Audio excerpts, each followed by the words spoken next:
जय गुरुदेव डायरी से गतांक से आगे। माया लोक का मशाला।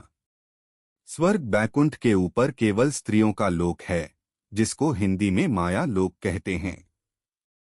इसी आद्या महाशक्ति ने रोकने के वास्ते पूर्ण जाल बिछा रखा है।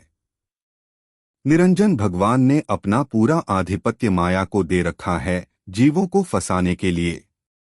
सुर, नर, मुनि, ऋषि और योगी इसी सहस्रदल कवल के नीचे ज्योति माया के अद्भुत चमत्कारों को देखकर मोहित हो गए।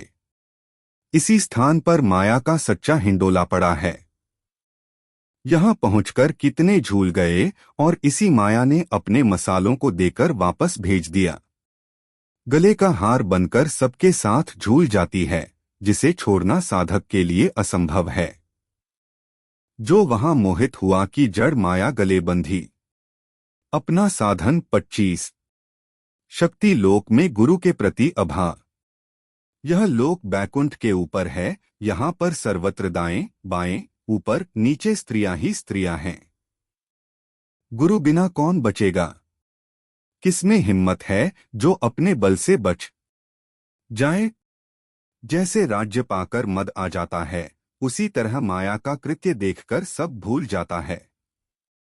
यहाँ पर सब स्त्रियां पूर्ण श्रृंगार करके सजीद जी हैं, जिनके लिबास देखकर साधक सब भूलकर अपने आप को उनके बीच में पहुंचकर खो जाता है और उनके आभाव से यह समझ जाता है कि यह हमारी हैं, मुझे पूर्ण रूप से चाहती हैं।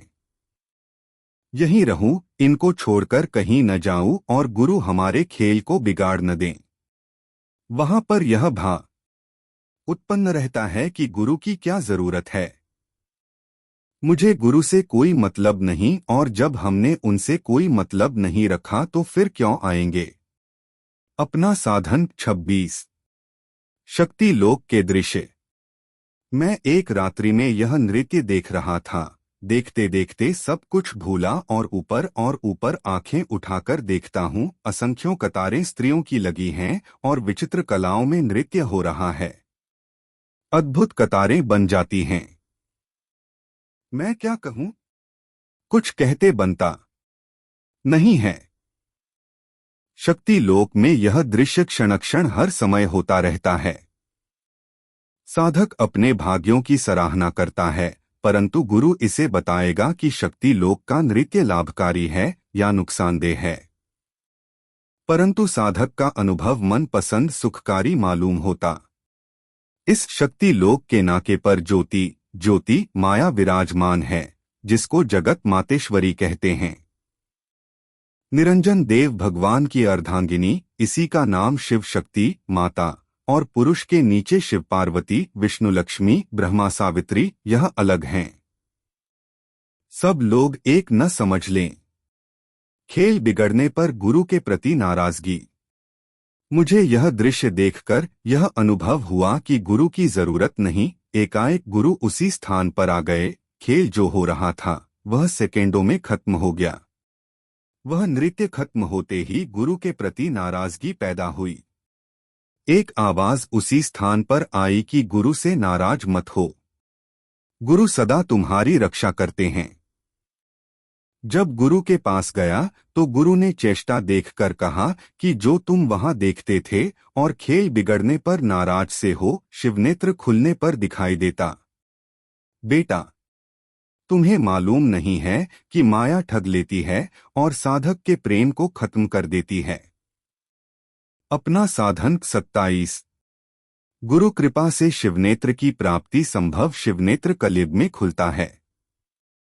सुरक्षब्द योग में से शिवनेत्र खुल जाता है, क्योंकि अंतर्ज्ञान नेत्र खुलने पर ही स्वर्ग, बैकुंठ, शक्तिलोक, ईश्वर धाम दिखाई देता है।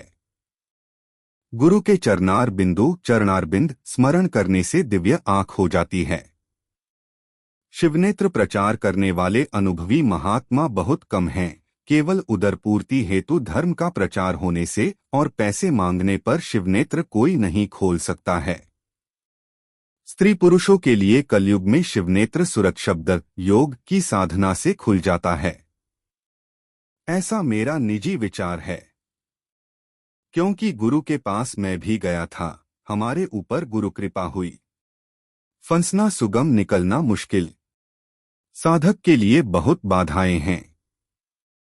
हर समय साधक को गुरु के सत्संग की जरूरत है। जिस तरह बच्चा माता की क्षणरक्षता संरक्षता में पलता है, उसी तरह साधक गुरु की देखरेख में साधन करेगा, तब पल सकेगा। संसार में फंसना साधक के लिए बहुत सुगम है, परंतु फंसकर निकलना बहुत मुश्किल है। संगदोष से हर मनुष्य बनता और बिगड़ जाता है। इसी तरह परम सत्ता से बिछुड़ा हुआ जीव संत सतगुरु का संग पाकर प्रभु के साथ जुड़ जाता है और सर्वदा के लिए मुक्त तथा आनंदित हो जाता है। जब तक 4 शरीरों के आवरण न उतरेंगे, तब तक सुरत जन्म मरण से कभी मुक्त नहीं हो सकती है। अपना साधन 28। प्रभु को पाने वाले गुरु को खोजो। सुरत ने 4 कपड़े पहन रखे हैं। प्रथम कपड़ा सुरत त्रिकुटी स्थान पर लाकर खड़ी की गई है।